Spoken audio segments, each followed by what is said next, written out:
All right, this is the Empty Cage Exhibit Expose. I'm Nathan. I'm Marcus. All right, let's dig I in. murder hamsters for fun in my imagination. It's all pretend, so it doesn't count. I don't know if that makes it better or worse. Actually, if you're fantasizing about murdering hamsters or actually murdering, it still feels troubling. Yeah, just a little bit. So, what was the linchpin? Was it the Jungle Book that you truly were like, all right, I've got it? That was definitely oh my gosh, she definitely used that to transport the hamster. That was when everything came together. I knew there was something. The other detail, she went back into Mr. Hawthorne's room. Like that was weird. That was odd. And then discovering that there was a second hamster, that was also more information, but also like it helped narrow things down. But yeah, I'd say the book was like the start of the final avalanche.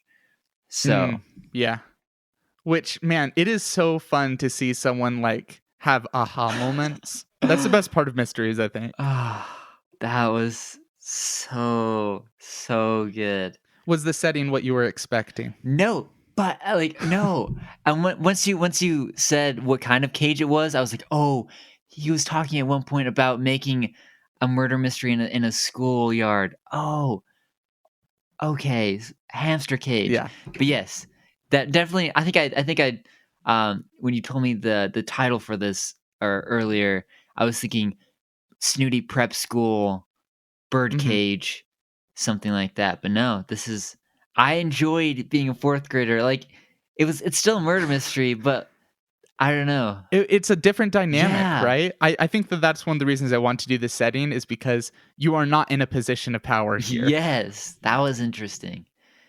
And I like the emotional difference in like a fourth grade classroom rather than like a murder scene where it's like, right.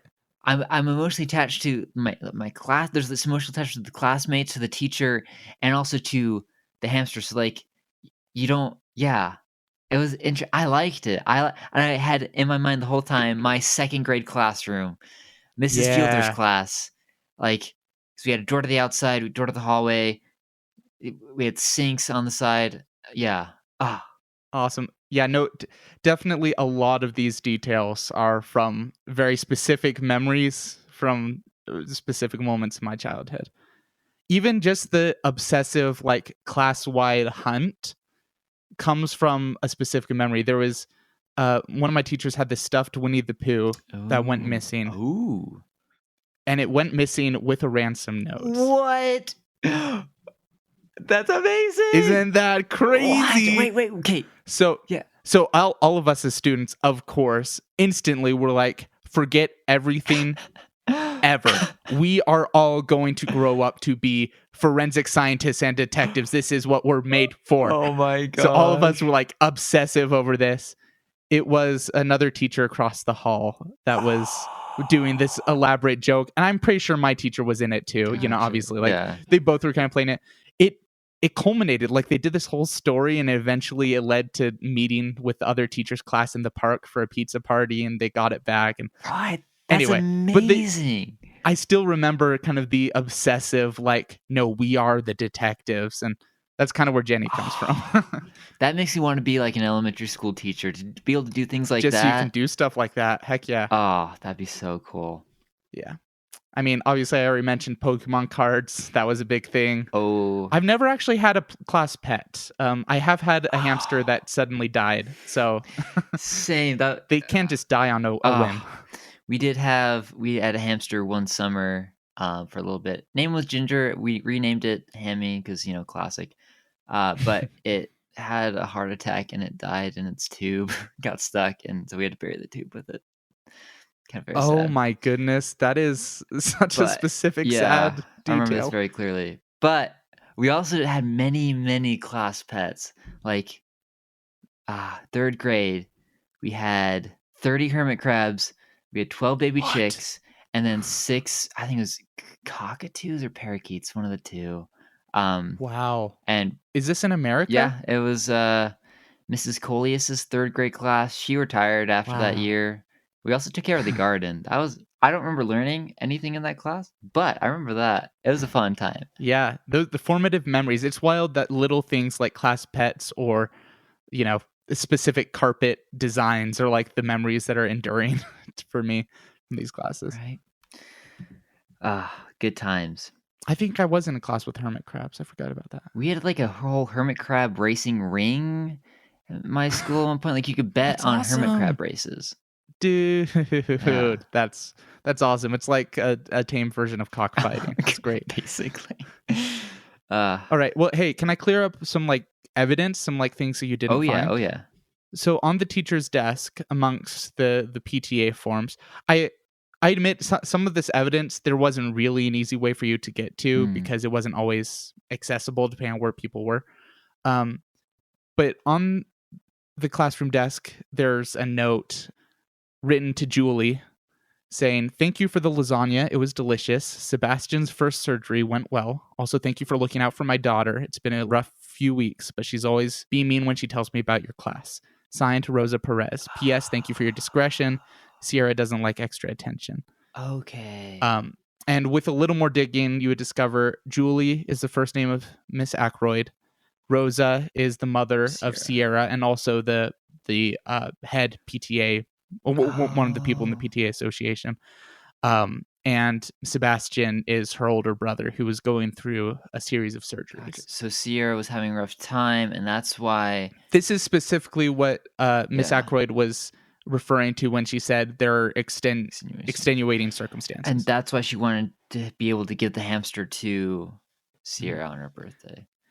This is also why she very much played favoritism and was kinder and more allowing for Sierra, even though Sierra was one of the more obnoxious students of the Dr. class. Pepper. Yeah, okay. Mm-hmm.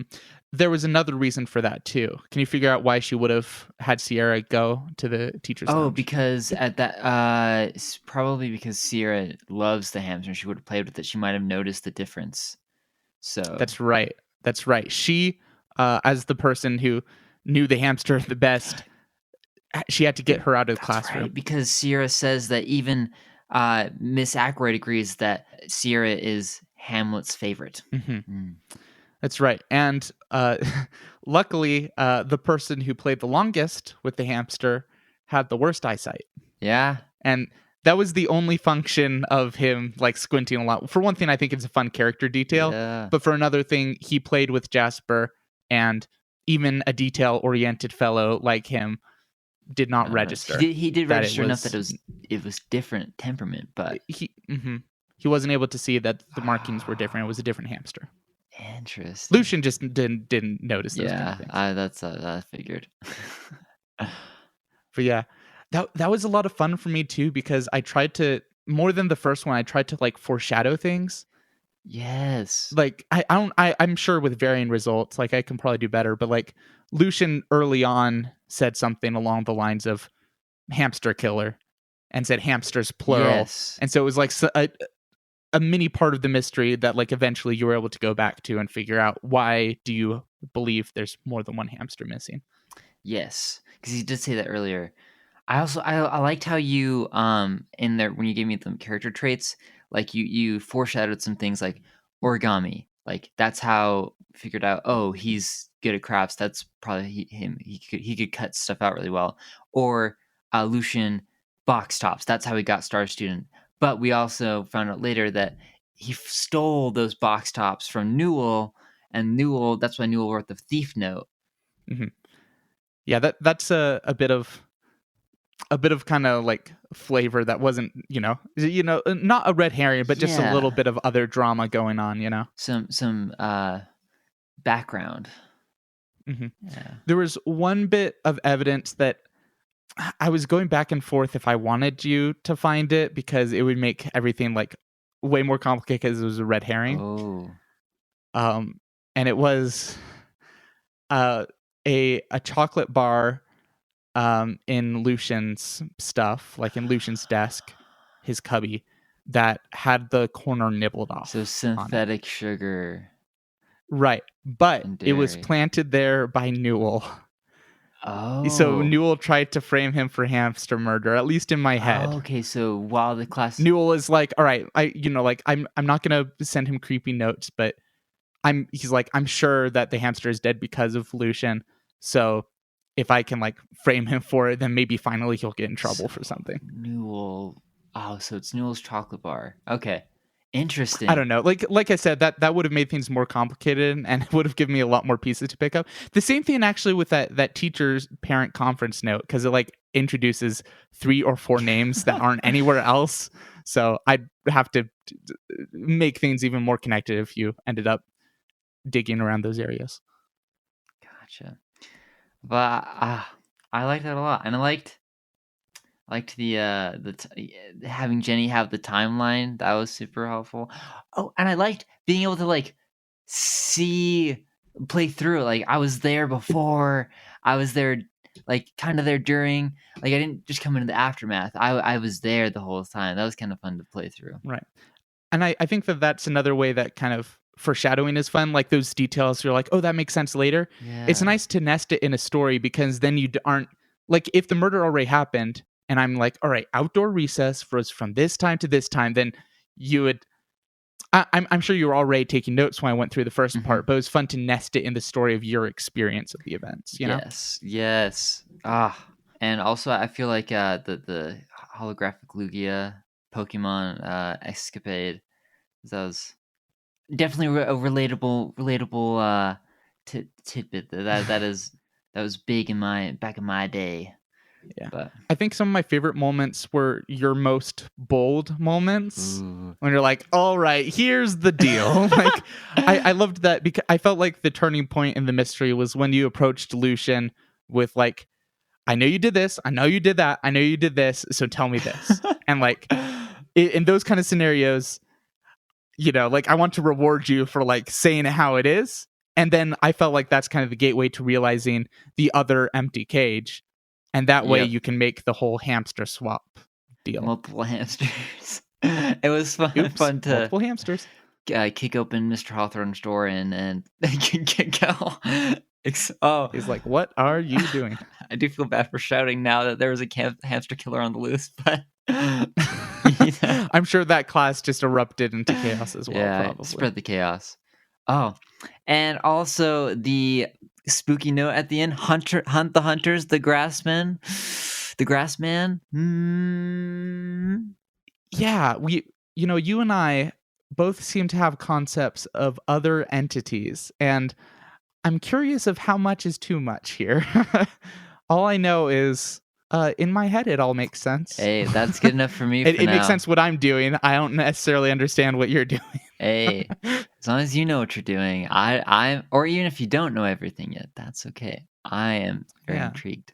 So a journey of discovery. Exactly. Oh, that was so fun. Wow. Yeah, I also I'm just a fan of, cozy murders, which is a real oxymoron, but just one of the central conceits of murder mysteries is like we're in a benevolent and caring universe. This is from a paper I read. It was basically saying like it's possible to get all the facts. It's like a puzzle, Yeah. And so it's just sort of comforting to enter this world where you can trust that things are eventually going to make sense. Yes. Unlike our world sometimes. So I felt like putting it in a classroom and having the murder be a pet kind of allowed it to, allowed us to settle into more of a cozy puzzle, I agree. And I liked that there was the search for the hamster first before he found the body. It wasn't just, oh, the body's there. It's, oh, we got to find the hamster. Is the hamster dead or not? We don't know how it died. I couldn't send the hamster to the lab to get a autopsy done. I had to find the pamphlet from Jenny and everything. So everything fit together very well. I liked that. Well, you did an excellent job. Like I said, it was fun seeing you knock down barriers, eventually get all the way there. And it also, it's kind of maybe a little bit of a typical twist, but it's kind of fun to present. There are 4 main suspects and have it be another person, the only other really named character. I liked that. because it wasn't immediately obvious. She wasn't crazy. She wasn't twirling her Yes. mustache. But I bet if you listened back to the episode and every time she like exasperatedly talked to you, Yeah. I bet it'll be in a different light now. I was thinking back about that, but oh my gosh, every time she's like, Nathan, you need to stop. Like, just let it go. Like, oh, she's probably really wants me to let it go because I'm going to cause more of a ruckus if I figure out what happened because she did it. Yeah, I still feel kind of bad about that. Nah. She committed multiple hamster related crimes. So Ugh. whatever just punishment comes to her, I'm sure is just. She got me with the tears, like, oh, she's crying. Dang it, she's not heartless. She feels bad about this. It really makes you think about your own morality and like, if someone feels bad about something, is that all it takes for them to be a good person? Fascinating. deep On that questions. philosophical Yeah. note, never mind. I don't know. Like I said, you did great. Thank you for letting me do this one. Thank you for writing it and hosting and being all the suspects and the murder scene and the whole school. It was super fun to play through. Do you want to give me a little hint or maybe the title of your next one? Do you know? A Summer Shenanigans at Camp Medina. Ooh, summer camp murder. Let's go.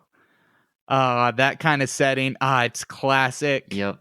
It's I exciting. had to do it. Is there a lake? There is most definitely a lake. Oh man, I'm excited. Well, thanks again, Nathan. Thank you. Until next time. Till next time, thank you, listeners, as well. If you're somewhere out there. Goodbye.